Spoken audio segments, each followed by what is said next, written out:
참 예수님 한동안 잘 지내셨죠?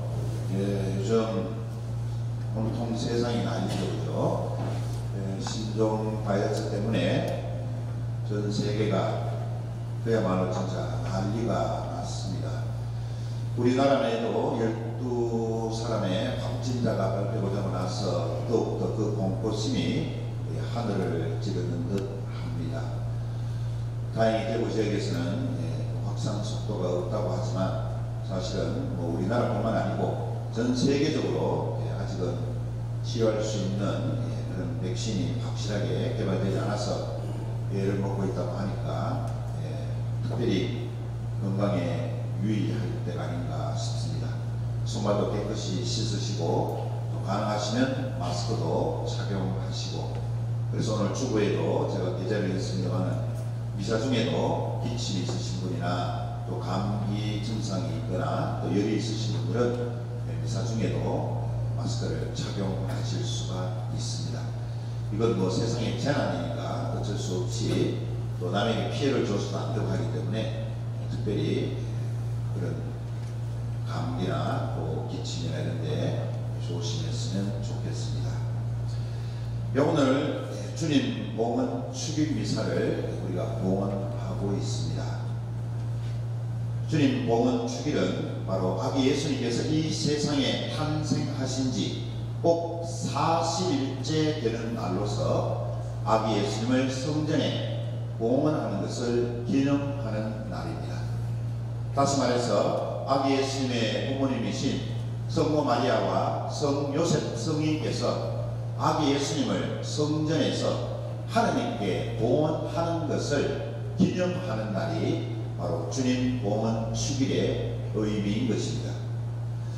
여러분들 봉헌이라는 말을 자주 들어보셨을 것입니다. 특히 우리가 미사 때 미사 해설자가 봉헌성가 몇 번입니다 이렇게 이야기를 하고 봉헌성가를 부르고 또 준비한 예물을 하나님께 봉헌한다 이런 말을 자주 듣고 쓰게 됩니다. 그런데 실질적으로 봉헌이 무슨 뜻이냐라고 물으면 잘 모른다고 대답하시는 분들이 많고, 알기는 아는데 말로서 표현하기가 좀 어렵다 이렇게 말씀하시는 분들도 계십니다. 사실은 하나님께 특별히 봉헌되는 것은 오늘 보면 아기 예수님뿐만 아니고 사제석품, 부제석품, 주교석품, 하나님의 사람으로서 기록으로 보유되어서 하나님께 완전히 봉헌된다 이런 의미로도 쓰여지고, 또 주교 좌성당을 비롯해서 몇몇 성당은 이 지구가 끝나는 날까지 하나님께 온전히 봉헌된 성전도 있고, 또 일시적 목적을 가지고 어느 동네에 성당이 세워져서 하나님께 봉헌한다라는 이런 의미를 가진 성당들도 많습니다. 어쨌든 봉헌이라는 말이 무엇인가? 봉헌이라는 말은 정성을 다해서 바친다 이런 뜻을 가지고 있습니다. 정성을 다해서 바친다. 그래서 우리는 그냥 봉헌하는 것이 아니고 정성을 다해서 봉헌하는 것입니다. 그런데 정성을 다해서 봉헌한다는 것은 바로 그 봉헌 받으시는 분, 그 봉헌을 받으실 분에 전적으로 신뢰하고 믿기 때문에 봉헌하는 것입니다. 만약에 봉헌 받으실 분을 우리가 전적으로 신뢰하고 믿지 못한다면 봉헌할 이유가 없는 것입니다. 따라서 오늘 복음에서 예수님께서 성전에서 부모님에 의해서 봉헌되셨다는 것은 전적으로 성모 마리아와 성 요셉이 하나님을 믿고 하나님께 온전히 정성을 다해서 아기 예수님을 바쳤다라는 의미를 가지는 것입니다. 이렇게 하나님의 머무시는 성전에서 하나님께 봉헌되심으로써 이제 아기 예수님은 더 이상 육적인 관계에 있는 부모인 성모 마리아와 성 요셉의 아들이 아닌 하느님의 아드님이 되셨고, 하느님의 아드님이 되셨다는 것은 이제는 자신의 뜻이나 의지대로가 아닌 하느님의 뜻, 하느님의 의지, 하느님의 계획대로 자신의 삶을 온전히 바치는 사람이 되었다 라는 의미를 가지는 것입니다. 그런데 우리는 그 무엇을 누구에게 봉헌한다고 할 때 방금 말씀드렸듯이 그 무엇을 봉헌할 때 그 봉헌을 받으실 분을 전적으로 믿고 신뢰하기 때문에 우리가 봉헌할 수 있는 것입니다. 사실 우리 부모님들도 가만히 보면 자주 자식들을 봉헌합니다. 예를 들어서 어떤 사람들은 팔공산 갓바위에 자식을 봉헌하는 사람도 있고, 또 어떤 사람들은 유명한 정장회를 찾아가서 자신의 자식들을 봉헌하는 사람들도 있습니다. 심지어 어떤 사람들은 영험하다고 소문난 큰 바위나 혹은 큰 고목나무에 자기 자식들을 봉헌하는 사람들도 봅니다. 이런 사람들의 봉헌 행위는 우리 가톨릭에서 얘기하는 그런 봉헌 행위가 아니라 기복주의적인 신앙에서 우러나오는 그야말로 이기적이고도 맹목적인 봉헌을 의미하는 것입니다.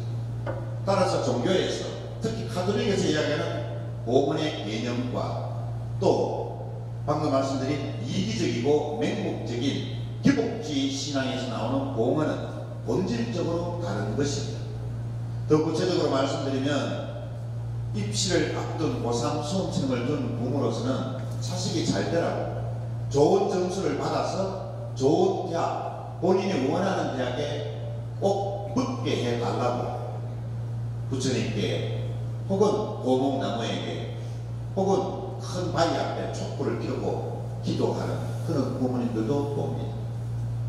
그리고 어떤 부모님은 자녀가 좋은 직장을 가질 수 있어서 그래서 더 행복한 삶을 살아갈 수 있도록 기원하는 마음으로 그런 행위를 하는 부모님들도 있습니다.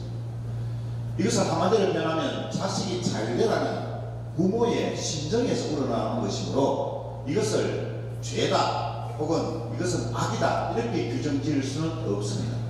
그러나 더 중요한 것은 가톨릭에서 얘기하는 봉헌의 개념과 그런 행위를 하는 부모님들의 봉헌 개념은 분명히 다르다는 것을 우리는 인식할 수 있어야 하겠습니다. 그런데 여기서 문제가 발생하게 됩니다. 이렇게 기복주의적인 신앙에서 우러나오는 이기적이고 맹목적인 봉헌은 결과에 치중한다는 것입니다. 결과가 좋지 않으면 바로 그 봉헌 받으시는 상대방을 원망합니다. 계산적으로 봉헌을 했기 때문입니다. 내가 이 정도 무엇을 했으니 당신은 이 정도 나에게 줘야 된다는 그런 이기적이고도 계산적인 방법 안에서 봉헌을 했기 때문에 그 결과가 좋지 않으면 그 봉헌은 받으시는 상대방을 원망하거나 부정하기가 일수입니다. 그래서 손해봤다고 생각하는 사람들도 있고 또 본전에 생각나서 결과가 좋지 않으니 내가 낸 돈을 되돌려 달라고 하는 사람들도 있습니다. 왜 그럴까? 왜 이런 일들이 일어날까? 그것은 한마디로 모두에 말씀드린 대로 봉헌 받으실 그 대상, 봉헌 받으실 분에 대한 전적인 신뢰와 믿음이 없기 때문입니다. 그렇기 때문에 계산적이고 이기적이고 맹목적일 수밖에 없습니다. 자식이 얼마나 노력했든지 얼마나 피와 땀을 흘리면서 준비를 했는지는 관심이 없고 오로지 좋은 결과만 달라가는 참으로 이기적인 요구이기 때문입니다. 더군다나 오늘날 우리가 살아가는 이 세상은 결과에만 치중하는 세상이 되어버렸어요. 과정은 하나도 중요치 않게 생각합니다. 수단이 어떻든 방법이 어떻든 결과만 좋으면 된다는 그럴 때 지극히 잘못된 사고방식을 가지고 있습니다. 남에게 피해를 주고 남을 밟고 남을 속여서라도 내 잘 먹고 잘 살면 된다는 결과만 좋으면 된다는 남을 좀 속이면 어때? 남에게 피해를 좀 주면 어때? 내가 떵떵거릴 수 있는 부자가 될 수 있다면 그리고 내 자식도 남에게 좀 피해를 주면 어때? 내 자식만 잘 되면 되지 뭐. 그 과정은 그 방법은 그 수단은 전혀 문제 삼지 않고 오로지 결과만을 중시하는 시대가 되어버렸습니다. 하나님께서는 우리의 삶도 똑같은 차원에서 판단하실 것입니다. 우리는 삶의 결과만 중요시 여길 것이 아니라 하나님께서 원하시는 대로 우리 삶의 과정을 보다도 중요시 생각해야 합니다. 결과는 좋을 수도 있고 나쁠 수도 있습니다. 내가 원하는 결과가 올 수도 있고 내가 원하지 않는 엉뚱한 결과가 올 수도 있습니다. 심지어 어떤 목적을 가지고 어떤 행위를 하지 않아도 생각지도 않은 갑작스러운 일들이 나에게 들이닥쳤을 때 그런 일들은 내가 원하는 결과가 아니었어요. 하나님께서는 결과를 보시는 것이 아니고 과정을 봅니다. 또 좋지 않은 결과를 어떻게 스스로 극복해 나가는지 그 모습을 보시고 우리들을 받아들이시는 것이지, 오로지 결과에만 치중하는 사람들 그 사고방식을 결코 하나님께서는 허락하시지 않는 것입니다. 따라서 우리는 삶의 과정들이 보다 더 중요하다는 것을 다시 한번 인식할 필요가 있습니다. 결과는 좋을 수도 있고 나쁠 수도 있고 원하는 결과만큼 나올 수도 있고 덜 나올 수도 있습니다. 그러나 그 결과를 위해서, 그 목적을 위해서 내가 얼마만큼 피와 땀을 흘리느냐, 내가 얼마나 하나님의 뜻을 쫓아가면서 선의적인 방법을 했느냐, 그랬다면 어떤 결과가 와도 우리는 과정을 하나님의 뜻대로 했다면 우리는 하나님께 응분의 칭찬을 받을 수 있는 것입니다. 오늘 우리는 주님 봉헌 주기를 지내면서 아기 예수님께서 성전에 봉헌 되셨듯이 부족한 우리 자신도 있는 그대로 하나님께, 그리고 우리의 가정도 있는 그대로 진실되게 하나님께 봉헌할 수 있어야 하겠습니다. 오늘 복음에서 예언자 시메온은 성모 마리아에게 이렇게 말했습니다. 이 아기는 많은 사람들의 반대받는 표적이 되어 당신의 마음은 예리한 칼에 찔리듯 아플 것입니다. 성모 마리아의 앞날에 들이닥칠 고통, 엄청난 시련을 예고한 말이었습니다. 그러나 성모 마리아는 그런 것에 연연하지 않고 오로지 하나님의 뜻, 하나님의 계획에 자신과 아기 예수님을 내어 맡기는 그야말로 참다운 봉헌의 자세로 자신의 가정과 아기 예수님을 성전에 봉헌하신 것입니다. 우리는 주님 봉헌 주일이 되면 제대에 사용되어질 초, 그리고 각 가정에서 기도할 때 사용되어질 초를 축성합니다. 왜 하필이면 초를 주님 봉헌 주일에 축성할까요? 거기에는 이유가 있습니다. 초는 바로 예수 그리스도를 상징하기 때문입니다. 복음에서도 예수님께서는 이렇게 말씀하셨습니다. 나는 이 세상의 빛이다. 누구든지 나를 따르는 사람은 어둠 속을 걷지 않는다. 예수 그리스도가 이 세상의 참 빛이기 때문에 그 상징인 초를 주님 봉헌 주일에 우리는 축성하는 것입니다. 여러분도 상식적으로 잘 알고 계시듯이 초는 자신을 스스로 태우면서 빛을 발산합니다. 바로 예수님의 삶이 그랬습니다. 자신의 모든 것을 아낌없이 하나님과 모든 인간들 위해서 봉헌하셨습니다.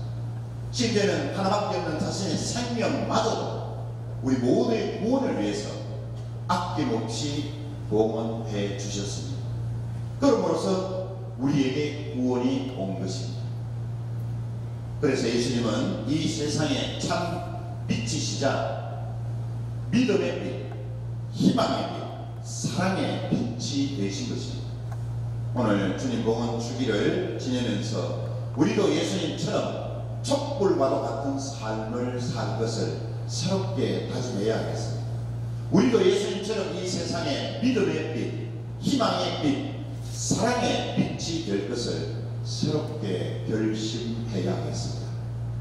다시 한번 주님 봉헌 주기를 지내면서 오늘 마음속 깊이 이런 말씀으로 우리 자신과 우리 가정을 봉헌해야 하겠습니다. 주님, 저는 너무나도 부족한 사람입니다.